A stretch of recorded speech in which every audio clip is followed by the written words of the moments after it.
బల్దియాలో పాగా వేసేందుకు పార్టీలు సర్వశక్తులు ఒడ్డుతున్నాయి. ఓవైపు విస్తృత ప్రచారం చేస్తూనే ఓటరు దేవుళ్లను ఆకట్టుకునేందుకు ప్రలోభాలకు తెరతీశారు. సంఖ్యను బట్టి నగదు, మద్యం, బహుమతులు పంపిణీ చేస్తున్నారు. తాయిలాలతో ప్రతిభపై పట్టు సాధించేందుకు ప్రయత్నిస్తున్నారు. పోలీసులు వెంటాడుతున్నా, ఎన్నికల నిఘా అధికారులు వెన్నంటే ఉన్నా వారికి చిక్కకుండా, గుట్టుచప్పుడు కాకుండా పని కాల్చేస్తున్నారు. ఇప్పటి వరకు ప్రచారంతో తమకు అనుకూల వాతావరణం తయారు చేసుకున్న నేతలు ఇక దాన్ని కాపాడుకునేందుకు కార్యాచరణ సిద్ధం చేసుకుంటున్నారు. ఇవాళ సాయంత్రం ప్రచారం ముగిసిన తర్వాత నుంచి ఓటింగ్ రోజు వరకు ఓటరు నాడి తమకే అనుకూలంగా ఉంచుకునేందుకు తెరవెనక యత్నాల్లో మునిగి తేలుతున్నారు.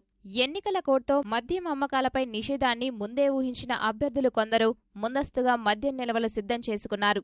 భారీ స్థాయిలో సరుకు కొనుగోలు చేశారు. నేరుగా పంచలేని పార్టీలు మద్యం వోచర్లు పంచుతున్నాయి. అభ్యర్థుల ఆర్థిక శక్తి మేరకు సాధారణ మొదలు స్మార్ట్ ఫోన్ల వరకు యువతకు పంపిణీ చేస్తున్నట్టు తెలుస్తోంది.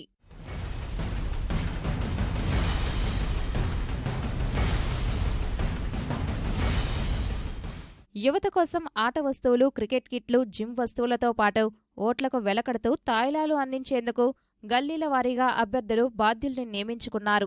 చాలా డివిజన్లలో మహిళలకు చీరలు, వెండి కుంకుమ భరణలు, పార్టీ గుర్తులుగా ఉన్న కప్పు సాసర్ల సెట్లు, ఇస్త్రీ పెట్టెలతో పాటు నగదును ఎక్కడికక్కడ పకడ్బందీగా పంపిణీ చేస్తున్నారు. ప్రలోభాలను అడ్డుకునేందుకు అధికారులు సైతం విస్తృతంగా తనిఖీలు చేపట్టారు.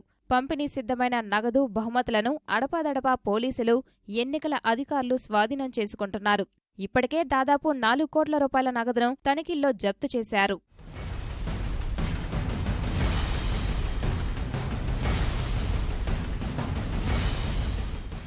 ఎన్నికల దృష్ట్యా సాయంత్రం నుంచి 3వ తేదీ ఉదయం వరకు జంట నగరాల్లో సభలు, సమావేశాల నిర్వహణపై పోలీసులు ఆంక్షలు విధించారు.